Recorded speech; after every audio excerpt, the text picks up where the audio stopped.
Hello everyone, my name is Mia Young and I'm the lifestyle coordinator at the Overture in Frisco. And today I'm going to be showing you how to create a chicken Parmesan casserole. It's really simple to make and so good. So I'm going to show you all what I have here. You want to get some thinly sliced, boneless, skinless chicken breasts. I got these from Walmart and the recipe calls for 2 chicken breasts. I like a little bit more meat in my food personally, so I'm using 4. They're kind of small as well, so I just sliced them up in about 1/2 inch increments. And then you've got your egg wash here, which this is 2 eggs. I might need to add a little bit more because I added more chicken. And then this bowl has 3/4 a cup of flour, some seasoned salt, and also some pepper mixed into it and some salt. And then this has Italian style breadcrumbs. I have this plate here so that whenever the chicken comes out of the oil, I'm gonna place it here and place some paper towels on the paper to drain out the rest of the oil. And then I'm heating up my oil. I did mix some butter into it so we can get more of a golden color out of the finished fried chicken. And then in this pot, I have salted water as well as some rotini pasta. The recipe calls for rigatoni, but I like rotini better, so that's what I used. And then I'm making some, or I actually bought these garlic knots to go alongside the casserole. So I'm preheating the oven for these. And then this is what I'm going to be placing the casserole in. And at the end, I will be topping it off with mozzarella and Parmesan cheese, as well as some parsley flakes for garnish. And then in this bowl is where you have your pasta sauce, some of the mozzarella and Parmesan cheese mixed together. I used about 2 original size cans, or excuse me, I guess jars of Ragu's traditional pasta sauce.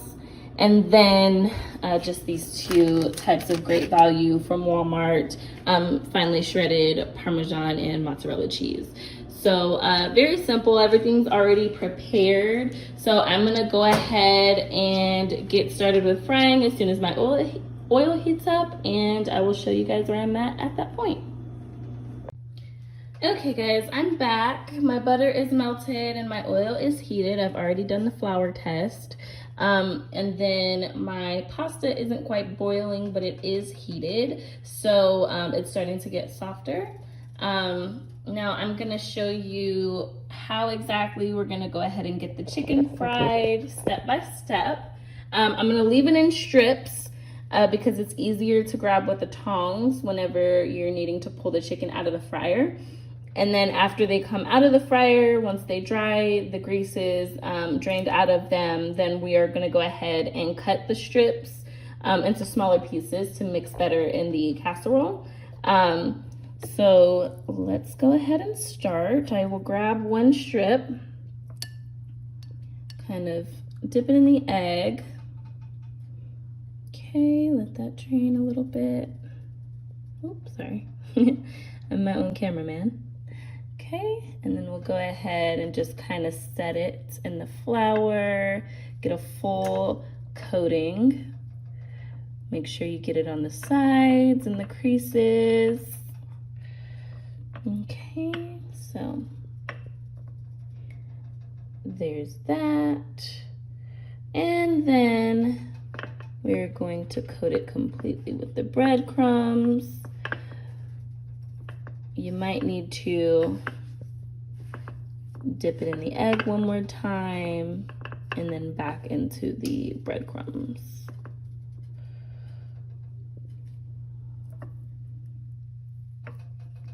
Egg. Let it drain a little bit. Okay, and back into the breadcrumbs. And you only need to do that step if you like a thicker coating like me. I like crispier chicken, so I'm gonna do that every single time. but it definitely helps the breadcrumbs stick a lot better. And once you have a full coating, go ahead and lower it into the pan and let that kind of coat. And then once it's been in there for a few minutes, then you can go ahead and flip it to the other side for another few minutes. And then we'll just wait for the pasta to go ahead and boil all the way through, and I'll get a few more strips going and put into the oil. All right, and I will be back once I've got some more chicken fried so I can show you the finished product. Okay, everyone, so I am on my last 4 chicken strips that are currently still cooking. I have been rotating them throughout throughout the cooking process, just to make sure that it cooks through on both sides. These are just about done. And what I actually ended up doing, instead of cutting the strips and mixing them with the pasta, because I want them to maintain their crunchiness, so I actually just went ahead and poured the pasta into the spaghetti sauce with the cheese mixed in, and then I poured it into the casserole dish, or this foil pan that I have, and then I laid the chicken strips on top kind of evenly, as you can kind of see throughout here. And then I went ahead and put my cheese on top, the mozzarella first, and then the Parmesan second.